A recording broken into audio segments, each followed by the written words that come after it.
तो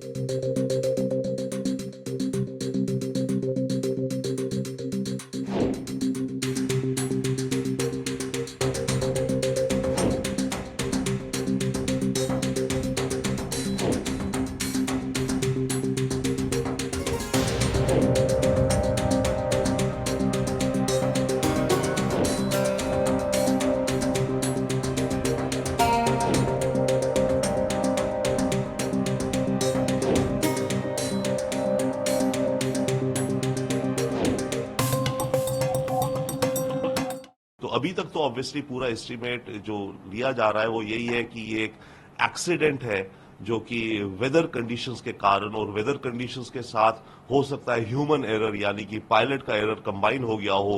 उन दिनों दोनों चीजों के चलते ये क्रैश हुआ है। क्या महत्व की कमी है तो मौसम तो राष्ट्रपति का चौपर होने के बावजूद भी ये हादसा होता है। डेफिनेटली देखिए, राष्ट्रपति का चॉपर होगा तो उसकी मेंटेनेंस और हर चीज उसकी टॉप क्लास होती है।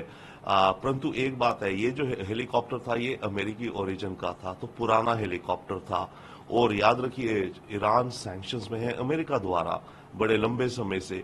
तो इसमें प्रश्न ये भी उठता है कि जो इनकी मेंटेनेंस या स्पेयर पार्ट्स होते हैं उनकी अनअवेलेबिलिटी के कारण ईरान के एयरफोर्स के एयरक्राफ्ट या हेलीकॉप्टर्स की मेंटेनेंस पूरी उस हिसाब से शायद नहीं हो सकती जितनी होनी चाहिए।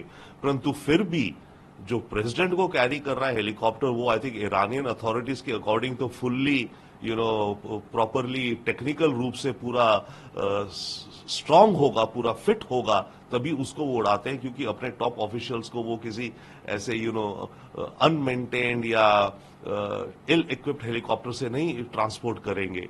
तो जहां तक इरानियन अथॉरिटीज की बात है, उनके हिसाब से तो हेलीकॉप्टर पूरी तरह से फिट होगा, एयरवर्दी होगा। परंतु हाँ, ये क्वेश्चन आ रहा है कि इतना पुराना हेलीकॉप्टर था और अमेरिकी सैंक्शंस हैं, तो उसके चलते क्या इस हेलीकॉप्टर की मेंटेनेंस में कुछ कमी रह गई थी जिसके चलते ये क्रैश हुआ है। ये कोई लगता है कि कोई इज इट पॉसिबल? देखिए, डेफिनेटली ये प्रश्न उठ रहा है इस समय और काफी दिन तक उठता रहेगा कि ये जो एक्सीडेंट हुआ है ये नेचुरल कॉज है जिस भी कारण या किसी साजिश खास करके इजराइल द्वारा करी गई है। और इजराइल का माना जाता है और जाना जाता है और पता भी है कि इजराइल इस तरह की इस तरह की हादसे करने में माहिर है। और ईरान के अंदर तो खासकर इजराइल ने कई उनके न्यूक्लियर साइंटिस्ट इंजीनियर्स को मारा है, टारगेटेड किलिंग करी है। तो ऐसे में और ईरान इजराइल की जो टेंशन्स चल रही हैं, ऐसे में डेफिनेटली ये प्रश्न उठेंगे कि ये इसमें मोसाद या इजरायली एजेंसीज का हाथ है या नहीं है। परंतु जहां तक अभी समझ आ रहा है वो ये है कि ये मामला मौसम से रिलेटेड है। माउंटेनियस रीजन था, रात का समय था, बारिश थी, फॉग थी, अंधेरा था और तब ये एक्सीडेंट हुआ है।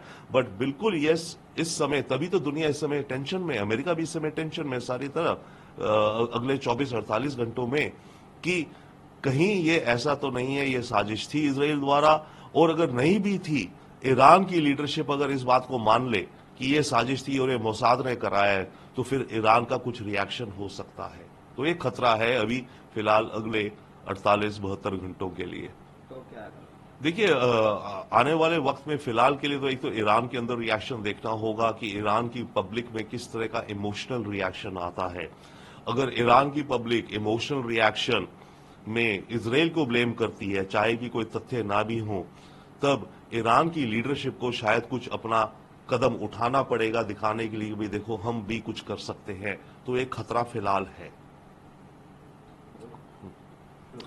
देखिए, ये जो टेंशन है इसमें एक और एलिमेंट है, अमेरिका और ईरान की इनकी मीटिंग्स होनी है ओमान में। एक कमरे में अमेरिकन नेगोशिएटर, दूसरे कमरे में ईरानी नेगोशिएटर, इजराइल और इस गाजा युद्ध को लेकर के। तो एक तो वरी ये है कि वो जो डिस्कशन होनी थी वो शायद टल जाएगी क्योंकि इस समय इतना बड़ा हादसा हुआ है। तो ईरान की जो फॉरेन मिनिस्ट्री की टीम है वो शायद उन डिस्कशंस के लिए ना आए, जिसके चलते गाजा युद्ध को लेकर के जो हो रहा है वो और लंबा चलेगा। एक और थोड़ा सा खतरा है कि अगर अगेन ईरान के अंदर हार्डलाइनर्स हावी हो गए और बिना वजह के ही वो ये इजराइल को ब्लेम करें, तो हो सकता है वो हिजबुल्लाह को उकसा दें कि वो इजराइल के ऊपर कुछ अटैक करे।